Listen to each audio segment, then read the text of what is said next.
Ladies and gentlemen, boys and girls, and extraterrestrials, YouTube, what it do?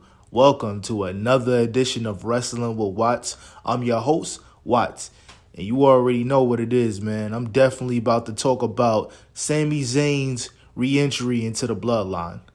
It caught me by surprise because I didn't think that it was going to happen this soon. I feel like they're speeding up the process a tad bit, but I understand why they're speeding it up because they need a marquee match for Crown Jewel. And you already know that Roman Reigns is going to be present for Crown Jewel. There's never a situation where Roman Reigns is going to miss a Saudi Arabia show. They love him over there, and there's big money to be made, so I understand the logic.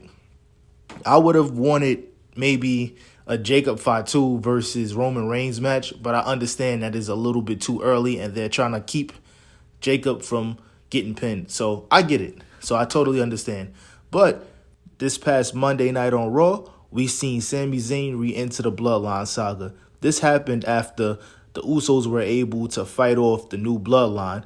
Then backstage, we see Sami Zayn. Sami Zayn daps up Jay, but not Jimmy Uso. So basically, Sami Zayn is trying to keep Jay from re-entering the Bloodline saga, but real spill, that's not going to happen because at the end of the day, we always show up for family, even if they're tripping.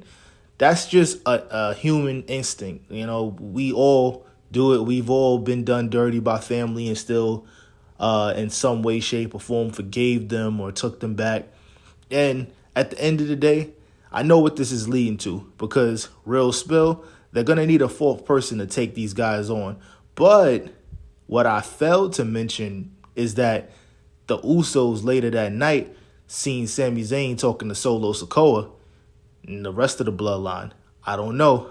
I'm excited at what they cooking up because right now it's getting Jay a little skeptical. Jay is kind of going back to that old way of his when he was kind of not really feeling Sami Zayn and basically telling him you're not really a part of the family. Like you're really just kind of mooching off of us and trying to eat off of us and what we got going on over here. You can see little remnants of the old actions of each person in the Bloodline kind of showing up, but we're far from that aspect of it. To be completely honest, we got a long way to go. We're not even in November yet, and Survivor Series is at the end of November. So we have a whole lot of wrestling and a whole lot of storyline stuff to go, and I'm looking forward to covering it, to be completely honest. Like, I'm super excited because they have so many ways that they can go about this. They can go far left and have Sami Zayn team with Solo Sikoa, or they can go as far as bringing Sami Zayn back to the Bloodline fold. And all that's going to happen, to be completely honest, is Haku's son is going to pull up. So it's going to be a lot of ways that they can flip this. I just hope that they don't go the super predictable route, have the Bloodline win. I already know what's going to happen. The Rock is going to somehow get involved. There's a lot of things. And to be honest, if you ask me, I think that The Rock cost Roman Reigns and the Usos that six-man tag team match at Crown Jewel, to be honest. I think Haku's son is going to pull up. Like I said in the previous video, he's been signed. He's been signed to WWE since like the summer. So they've just been buying their time and waiting for the right opportunity to have him debut. Best believe that everybody who played a role in the Bloodline saga thus far, or the origins of the Bloodline saga, will 100% show up. It's only a matter of time before Paul Heyman shows up. The only thing about Paul Heyman is that we've never truly seen him play a face character, like a baby face character. He's, during One Night Stand, you can make a case that he was a face character, but we've never really seen Paul Heyman be a baby face. So I don't know. I feel like there's some funny tricks up the sleeve with that one as well. Like, I don't know.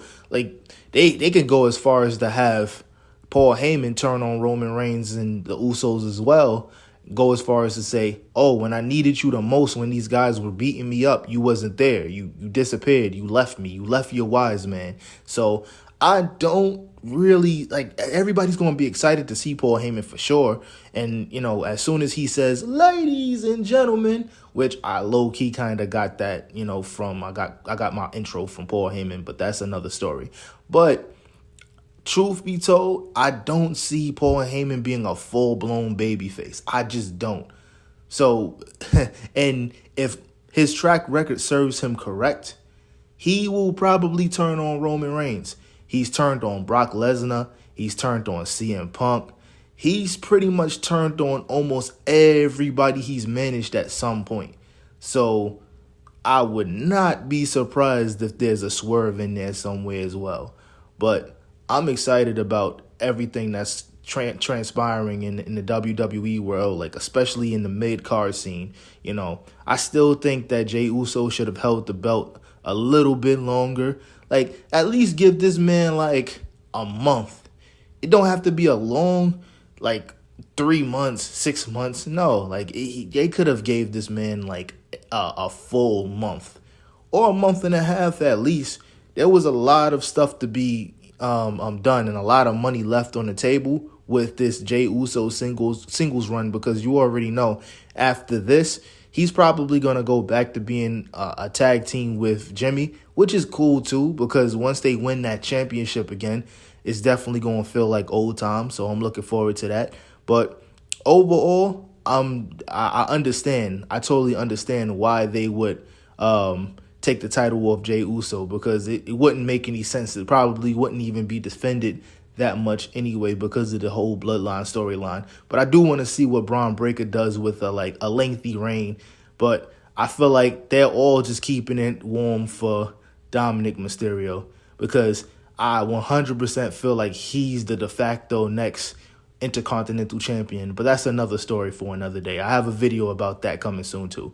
But please let me know what you guys are thinking in the comments. Talk to me nice. You already know. If you like what you heard, like and subscribe. I kind of want to do like a lengthy video.